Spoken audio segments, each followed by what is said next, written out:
Hey y'all, I am Tamika, the face behind Hey HR. Welcome to the space for employees, employers, and job seekers. So our conversation, our topic today is resumes and how to just have that must-have resume. So how do you even get your resume picked? That's the question. That's what you guys are here for. That's what y'all want to know. I got you. I'm here to tell you how, because I go through several of them on a constant beat, roughly, 400 on an average, 400 applications per week. And with that, I will tell you that recruiters, because we're going through so many applications, we don't have time to sit and look at every detail on every single one. So the tip to making sure that a recruiter, because a recruiter is going to go through application after application after application. On average, a recruiter spends 7 seconds looking at an application and a resume. 7 seconds. If you're talking about someone that's going through hundreds of applications per day, we do not have time to look at every little detail, because in addition to going through applications, we have other things that we have to do. So I'm going to tell you how, while we're clicking from application, we stop on yours. You want to know how we stop on yours? The first thing is, I want you to make sure that your application looks different. Don't get on a Word document and just literally type your name, your address, and the things that you've accomplished, the education you've had, and leave it there on this black and white document. I mean, sometimes when I get applications like that, when I get resumes like that, it's actually the application that makes me stop and look at it because of their experience. So if you have extensive experience in that area, you might can slip through with that sloppy resume. And I won't even say it's sloppy, it's just boring. Like, we're going through tons of applications. I can easily miss your resume. If it's not attached to a job application that's going to give me the statistics I'm looking for, like if they have this experience, and if I have not made my applicant tracking system to literally pull out what I'm looking for and what I want to see, I can easily miss it by going through resumes if your resume is just boring. I get it. We all feel like, well, I don't know how to do any much more than that. I don't know how to. But a lot of times it's females that have their nails done. It's guys that have a fresh cut. It's people that have, they go out to happy hour with their friends. That money you're spending on those things, pause for 1 week and pay somebody that knows what they're doing to do a resume for you. You can easily find one on Etsy for like $25. Like, that's not even a full meal for you guys. Pay somebody that knows what they're doing. If you really want the job, then you'll do that. Otherwise, or if you have a contact and someone just wants to look out for you, reach out to them and say, hey, can you make my resume look like something? But if you're going against hundreds of applicants for a really good job, you're slimming your chances of getting picked by having a resume that looks like everybody else's. You should be applying for a job that is something you've already experienced or you have experience in. So if that is the case, look at that job description, look at your resume. And that job description should have several lines of things that you've already done. Literally copy that line into your resume with the job where you have done it. Because we're looking for somebody that did the job, somebody that knows what they're doing. But let's do an accounting position for an example. If that job description, your resume, let's start with your resume. So let's say your resume says manages finances on a monthly basis, reconcile invoices on a monthly basis, verify day-to-day expenses. That sounds great. But if that job description says we're seeking someone with accounts receivable experience in this particular software, someone with accounts payable experience with this particular turnaround period, pull that line if you've done it. Even if you hadn't done it in a 30-day time period, but you're like, oh, I've done it on a weekly basis, even better. So put that on your resume wherever you've done it. If you've done it for multiple jobs, put it in for multiple jobs, even more experience. The second thing I want you guys to do, update your resumes on a regular. There's so many times that people will ask me, hey, Tamika, can you help me out? Can you work on my resume? Can you update my resume? I get their resume and I know the last 3 jobs you've had, but I'm only seeing one. It doesn't have to be perfect, but you don't want to forget information. Then I go, so what date did you start there? What was your job title? They can't even remember what their job titles were. Keep an actual document and on it. Every time you change a position, just add that into your resume. It doesn't have to be pretty. We just need the information, because once the next person, the next professional, or someone asks you, hey, can you go ahead and give me your resume so I can get it updated for you. You don't have to do this whole brain search thing. Like, that wastes folks' times. I mean, I do it for my friends because I love my friends. They're amazing. So avoid leaving gaps in your workplace and your work experience. Now, if you have been like a stay-at-home mom, if you have been a caregiver for a parent or something, put that as your job. Put that what you did every day. Your experience prior to and your experience where you are now should still speak for that position. But don't leave a gap there, because now we get confused. Like, are they lying to us? Do we have to pay extra money with a background screening to find out what they truly did? Just put it in there and save yourself some time. Like, it'll just help you out. And it'll actually probably give you, as well as the hiring manager, a topic to talk about during the interview. Now, I will say, not every hiring manager knows about recruiting like they should. So sometimes there are some folks. Now, you're taking a chance for those hiring managers who are going to say, well, they were just a stay-at-home mom. They shouldn't say that. They're wrong. That's a big job. That's a heavy-duty job. And that's why I want you to be detailed in your resume of what you did, because being a stay-at-home mom is a heavy job. But it's a job, and you shouldn't be discriminated for it. But I will say, until people are educated the way they should be, you're running a chance of someone thinking it. If you're not applying for a CEO position, a VP of something, a chief of something, your resume shouldn't be longer than 2 pages. It just shouldn't be. If it's spacing, if it's whatever, you got to tweak it or pay somebody to get it right, because your resume shouldn't be longer than 2 pages. We go through too many applications. If you want your resume lost, I don't care how much experience you have, you're taking a good chance of somebody ignoring your resume because they're still scrolling and spending all this time on 4 pages. Chop it down. Chop it down. Reword it. Fix it up on the sheet. Change it around. Pages. So keep it at 2 pages. It's easy. I know you're like, but I have tons of experience. Yeah, you can fit that in 2 pages. 2 pages, please. Bullet points. So that'll help you keep it to 2 pages too. Avoid paragraphs. When I see them with paragraphs, it throws me off. Do not put paragraphs in there. You should, for your objective, you should have 2 to 3 lines, and that's it. You shouldn't need more than 2 to 3 lines for your objective at the top. If you even put an objective in it, it doesn't have to have an objective. But I will say that's the only place where I want to see a paragraph. If there's a paragraph, and it should be a partial. No paragraphs. Another thing is, if you have a LinkedIn website or you have a personal website, put those links in there too. Not all the time as recruiters, we have time to go through it, but hiring managers love that kind of stuff. So, and it helps you out. Like, it kind of speaks for things you might have missed or what have you. So, and it might add something that you couldn't put into your resume or didn't have time or space or whatever. So add something that looks different. I know Microsoft Word has a ton of templates, and it's crazy because they're like 2 or 3 top templates that I see over and over again. But at least it's like, it has color, it has organization, that type of thing. So it's not a bad thing to use a template. Me personally, I would want you to maybe try something like Etsy, because they usually have like a more variation of resume templates.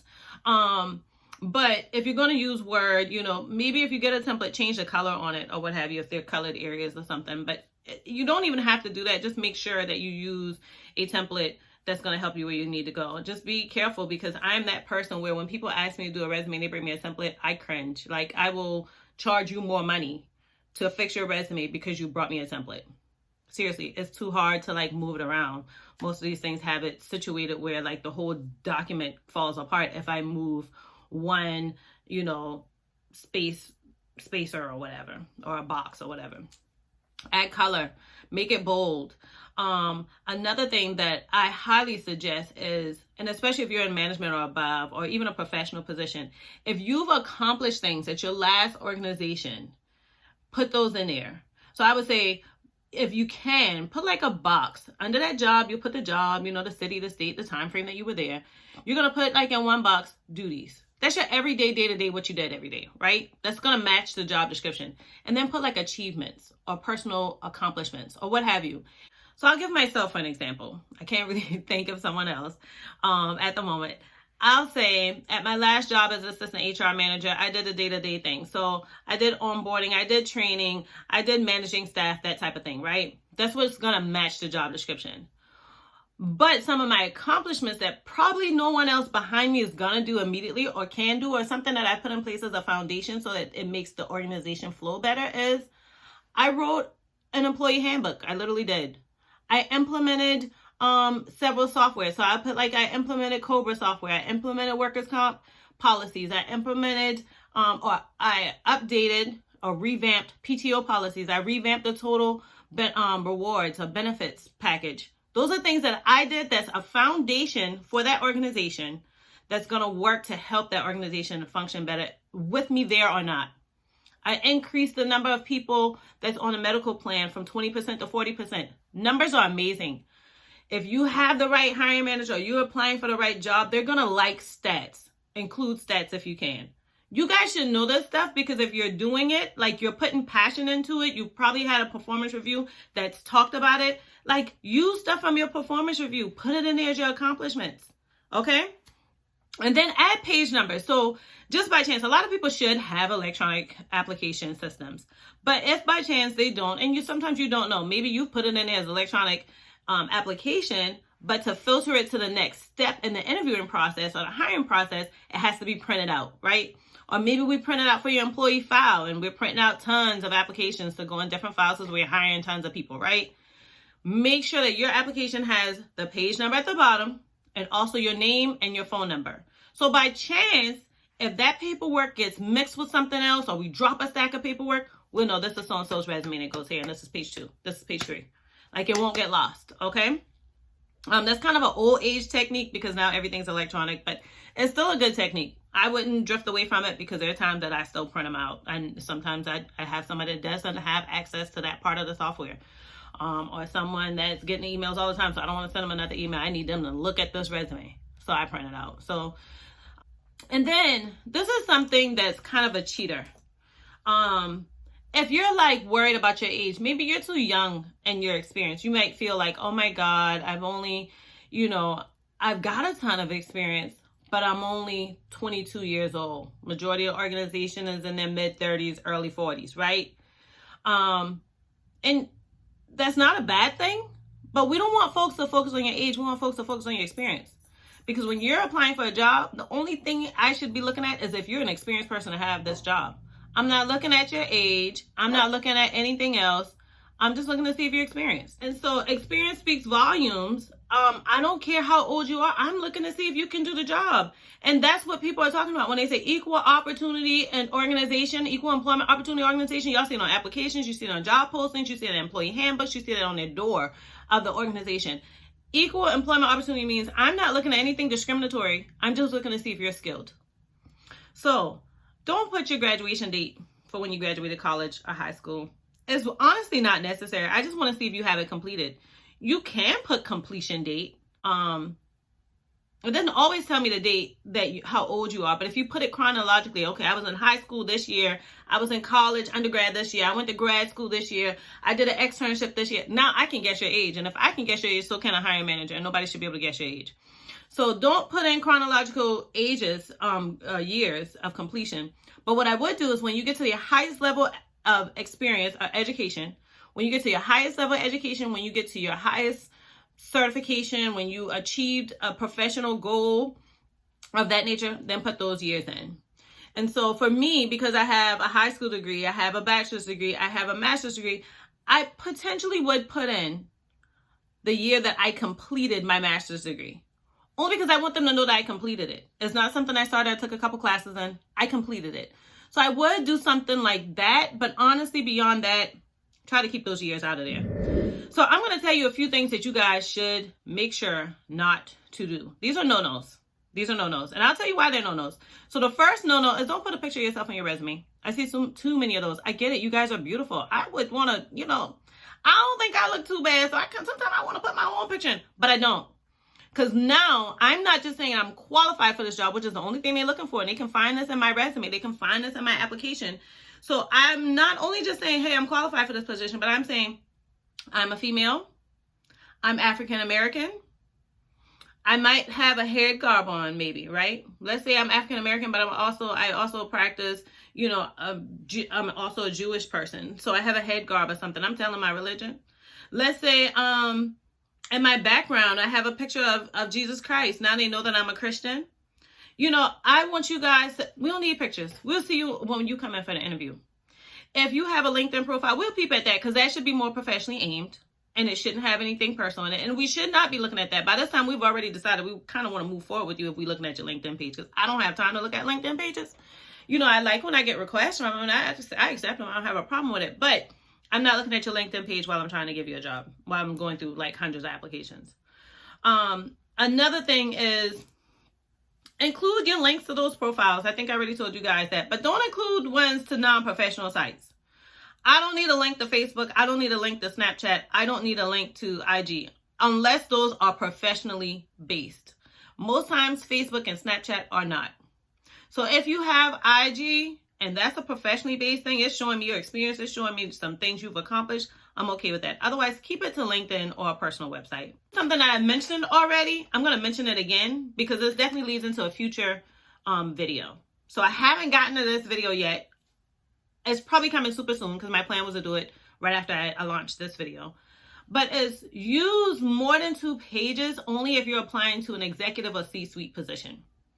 So if you're applying as a chief human resources officer, if you're applying as a VP of finance, if you're applying as a CEO, if you're applying as chief operations officer, if you're applying as a manager, then you could have more than 2 pages. And I'll get into some details of how you can format that and make it look so that it's not an overwhelming 3 or 4 pages. But I've had several that have applied for VP jobs or director jobs, and I'm like intrigued 4 pages in.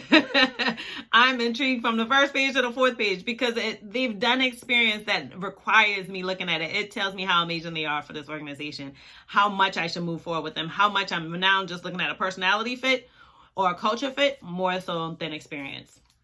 So I'm definitely going to, my plan is to get an executive level resumes. But right now I kind of want to get the meat and potatoes of stuff that everybody's looking at. If you guys have any suggestions of what I should talk about, maybe I brought up something that I didn't go into full detail about, what have you, please do me a huge, huge favor. Comment below. Tell me what that topic is. And let's start with this. If you've made it this far, and you have not like drifted away, I hope you haven't fast forwarded through the video. If you had to pause and come back, I'm fine with that. But if you have made it this far in the video, please do me a huge favor. I want to make sure that I'm reaching you guys, that I'm getting to where I should be, that you guys are intrigued throughout my entire video. Please comment College of Charleston, C of C. That's all I need. Or you can do Cougars, whichever. Because that's where I went to undergrad at. I'm very, very proud of it. So comment down below. CFC or Cougars. I know you guys made it to the end. But if you have a topic that I haven't talked about, that you're like, yeah, you talked about a lot of things with resume, but you didn't answer my question on this, or you didn't reach out on this topic, or you touched on this and you didn't finish it, just comment below. Please like this video, because if I know you guys like it, I'll continue to do more content. Please subscribe so that you guys can get alerts for future videos. My plan is to do them weekly. If I can get 2 done per week, that's my plan. I'm going to try all I can, putting all my energy into this thing. So please like, subscribe, and if you really, really enjoyed yourself, could you please share? I appreciate it. You guys can forward the link. You guys can put it on your social media. Tag me if you put it on your social media. On IG, my name is It's Lady T. So you're more than welcome to tag me into it. I might make a Hey HR page, but that's definitely not something I'm planning on doing right now. Definitely visit my Etsy page. If you're looking for resumes, you're looking for templates, please go to Hey HR and Etsy, and you can also buy a template there. I have some templates for thank you letters. I have some templates for your resumes. I have some templates also for your references. And that is one thing I'm amazed I did not touch on in here, which is references. Please do me a huge favor. As well as, some of these other things that I told you not to do, don't add your references. I notice that people add their references all the time. And to you, that's a great thing because that person is giving you the permission to use them as a reference. That's awesome. But not all the time people are using that the right way. And I will say that I haven't experienced it, but I've heard about it so often. And I've heard some people go to do that I work with, not at my current organization, but where I've worked in the past, and I'll say, no. You're not doing that unless you're actually going out for them. I've even went through people's resumes if it's an edible document, and I go through and take it out. Don't put your references in there. We will call you for references if we need them. And that will also be your cue that we're taking this a step further for you. But honestly, don't put your references in there because you don't want people calling your references without needing to. Like, I want you to call my references if you need to. They're busy people. They're professionals as well. Only give them that information if they're actually needing it to move you a step further. Otherwise, don't put your references in there. It's not necessary. at all.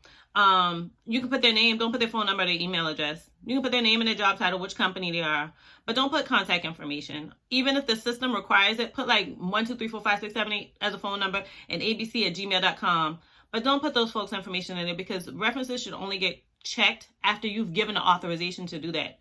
And you give the authorization to do that by signing off on a consumer authorization form for background screenings. So if someone's going through and looking at that information prior to, then they're not abiding by Fair Credit Reporting Act, or maybe they don't have a formal background screening system. So that also tells you, like, what kind of background screening are you doing?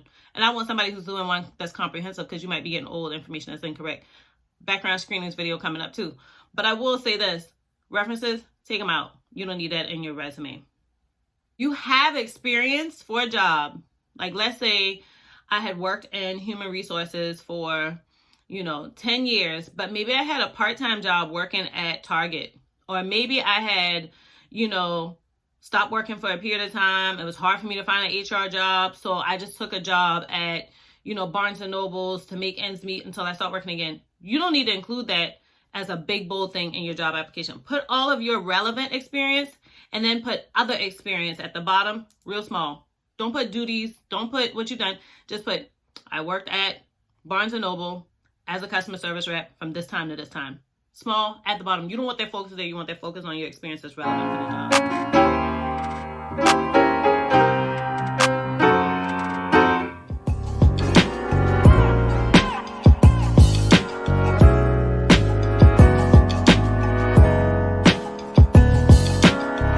And now let's go into what HR is. So I feel like a lot of times people start jobs and either that organization doesn't have an HR department.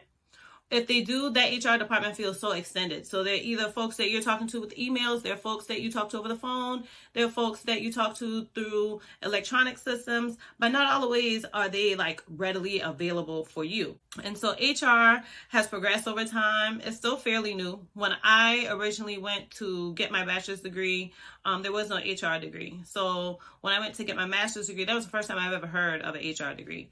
And prior to me even entering the workforce, HR used to be called like personnel, or they were associated with payroll, or maybe that was an HR admin assistant or what have you, without a full HR department. But HR is no longer personnel. HR is no longer just payroll. We work along with payroll, but we're not just payroll. And we're not, admin assistants. A lot of times we do have admin assistants in the department, but that's not the title of this department.